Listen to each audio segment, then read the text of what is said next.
নেশার টাকার জোগাড় করতে বিশালগড় বাইপাসে দুটি বাইসাইকেল চুরি করতে এসে গাড়ি সহ আটক দুই চোর। তাদের বিদ্যুতের খুঁটির সাথে বেঁধে উত্তম মধ্যম দিল স্থানীয়রা। খবর পেয়ে ঘটনাস্থলে ছুটে গিয়ে অভিযুক্ত দুই চোরকে গাড়ি সহ উদ্ধার করে বিশালগড় থানায় নিয়ে গেল পুলিশ।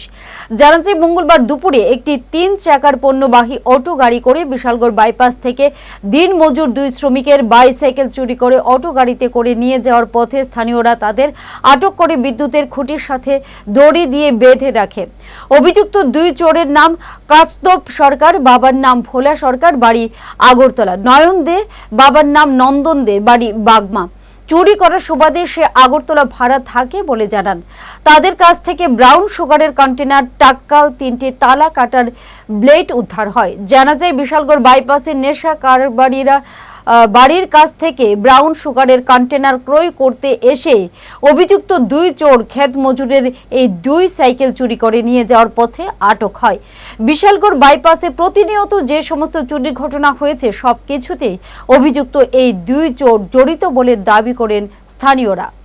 আমি গাছ কাটতাম আইছি জমিন থেকে, তো এরপর আমি সাইকেলটি রাস্তা কিনে সাইকেলটা রেখে গেছি। রেখে যাওয়ার পরে কেন তারা ওই যেন সার্ভিসিং এর কতজন বুঝে আছে, তারা এনে সার্ভিসিং করতে আছে বাইক। তো তারা আমার ডাক্তার আছে, আইয়ো আইয়ো আইয়ো কিটা তারা ডাক্তার, আমি বলি না কিচ্ছু না। এরপর আরে তোমার সাইকেল দিয়ে গেছে, আমি দৌড়ে আইছি। তো দৌড়ে আইসে তো কিটা আইসে সাইকেল দিয়ে গেছে তোমার কেডা কয়েক উঠে দিয়ে 3 চাকা। তো আমি দৌড়াইতেছি, দৌড়ে লাগতো না, বাইক দিয়ে গেছে তারা কয়েকজন গেছে, তুমি হাও হেন। তো এরপর তারা দৌড়ে আনছে, দৌড়ে একদম নামতে জানি এটা আমি ডাকি দেন, আমি তো ঘুরতেছি সাইকেল দিকে। একটা ইনফরমেশন পাওয়া গেছে বাইপাসের মধ্যে ধরা হয়েছে। তো আমরা বাইপাসের মধ্যে একটা বাইক সাইডে রাখা আছে, সাইকেল আমরা এসে চুরি করার চেষ্টা করছি। কজন চোর আছে এখানে? দুজনে সাসপেক্টেড ধরা হয়েছে। কোনো নেশাদ্রব্য পাওয়া গেছে তার লগে? না, কি চুরি করছিল?